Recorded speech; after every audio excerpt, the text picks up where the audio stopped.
6.3 billion people expected to live in urban areas by 2050, the United Nations convenes major event on sustainable future of cities, and the UN Economic and Social Council brings together many high-level participants to show how urbanization can promote sustainable development.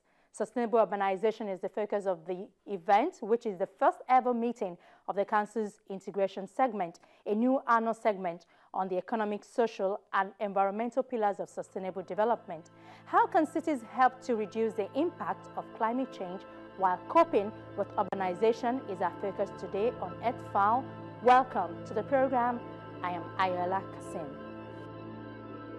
This United Nations event is expected to help establish a common understanding of the role of urbanization in sustainable development and define the fundamental attributes of what makes a sustainable city. It will be critical to achieving the post-2015 development agenda and the sustainable development goals.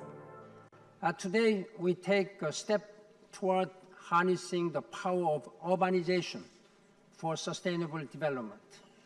This is essential to achieving three interlinked United Nations priorities for the year 2015.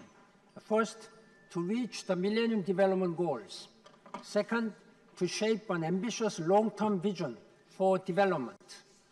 And third, to adopt a meaningful new global climate agreement. More than 50% of the world's population lives in urban areas today. By 2050, about 70% of the world's population is expected to live in urban areas, and more than 60% of the land projected to become urban by 2030 is yet to be developed. 95% of urban expansion will take place in developing countries.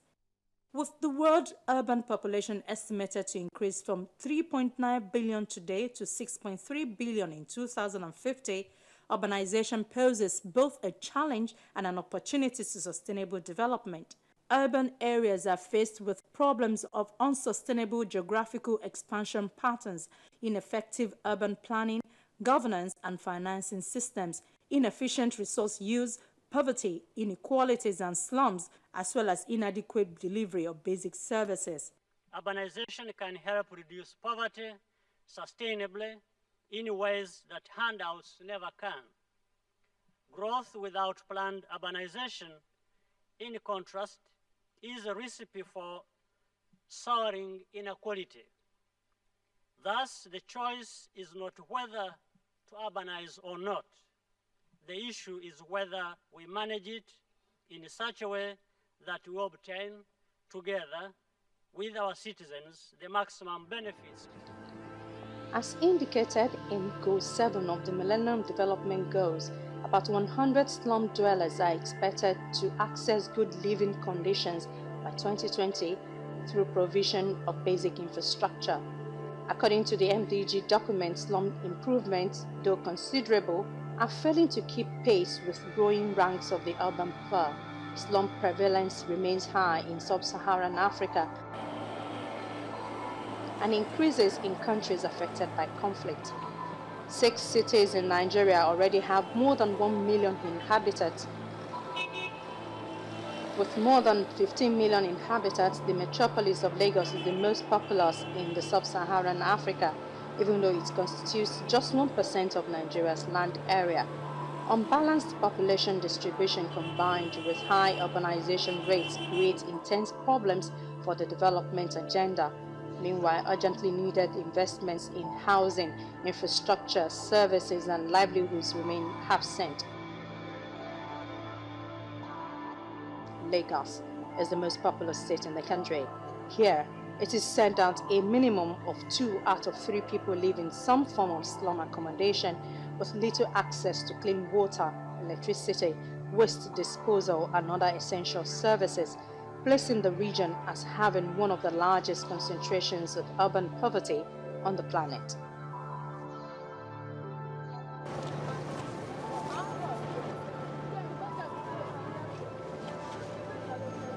Within the state itself, the number of slum communities outnumbers those of the well-managed regions. Flooding is common and day-to-day life is tough, but widely viewed as significantly better than the extreme poverty that exists in rural Nigeria and the violence, hence the wide-scale rural-urban migration that is occurring on a daily basis. Plans undertaken by the Nigerian government have clearly failed to confront the severity of what is already a crisis, especially regards to the disproportionate pace of the massive population rises to housing availability. Examples of initiatives include the Lagos Slum Upgrading Program at the end of the last century and the Lagos Metropolitan Development Governance Project. Back in July 2006, the World Bank identified 9 of Lagos' largest slums, which are Agege, Ajegunle, Amukoko, Badia, Bariga, and Dumakoko, for upgrading with a $200 million loan to improve drainage and solid waste management. Our challenge or challenges largely infrastructure. If government can come in and develop Morocco, we are not saying they should come and build houses for us, but let's have street lights, let's have transformers, let's have good drains. People will come in and build because Morocco is central to all parts of Lagos. You get the island, you get the mainland, you get to Ajah and everywhere from here. And people around here are highly industrious. They sell fish, in large quantity to the Lagos community. People coming from outside Lagos to buy from here. We have a very good market, the Achijiri market. And apart from that, there are other things people do here.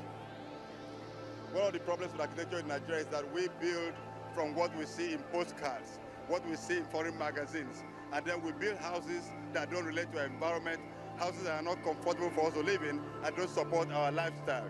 Now, the floating school in Makoko really shows how buildings can adapt to their location. Now, this building is floating on water.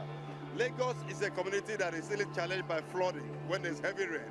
And if there's global warming, if global warming continues, climate change continues, we're going to have a situation where the sea level will rise.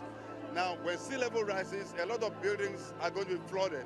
But the floating school will rise with the tide. The water goes up, it goes up, the water comes down, it comes down.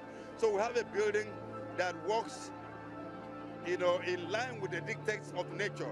And this is the way we need to build our houses. If you go to our villages, find that many of our buildings have internal courtyards. So people go, they stay outside within the enclosed compound, they carry out their living activities, and then they are comfortable. They don't need air conditioners. Even the buildings, when you build a house with a thatched roof, breeze and air comes in even through the roof. So when the doors and windows are closed, you have air moving through the building. Now we are here in the floating school. We don't need fans here because the breeze is blowing through the house. So we don't need to consume a lot of energy. We need to build in a way that's environment friendly, in a way that uses less energy, a way that causes less pollution, a way that supports planet Earth and supports our life. All slums in Lagos now attract the attention of the state government with a view to realizing the state's vision to be Africa's model mega city. The state government says it has adopted a number of strategies and consequently started engaging stakeholders in critical sectors in order to achieve slum improvement and upgrade. One of the major challenges identified with these projects is the inability of the government to have a maintenance program in place. Already, some of the commissioned projects are not usable or completely abandoned. This has further frustrated the beneficiaries of the project. That we are using the water is good. For about 9 months to 1 year, it has been that it needs to repair or doing everything to it. Then we go to the local governments at Pt.1. When we read there, they said that they are not the person that will do it for us. It's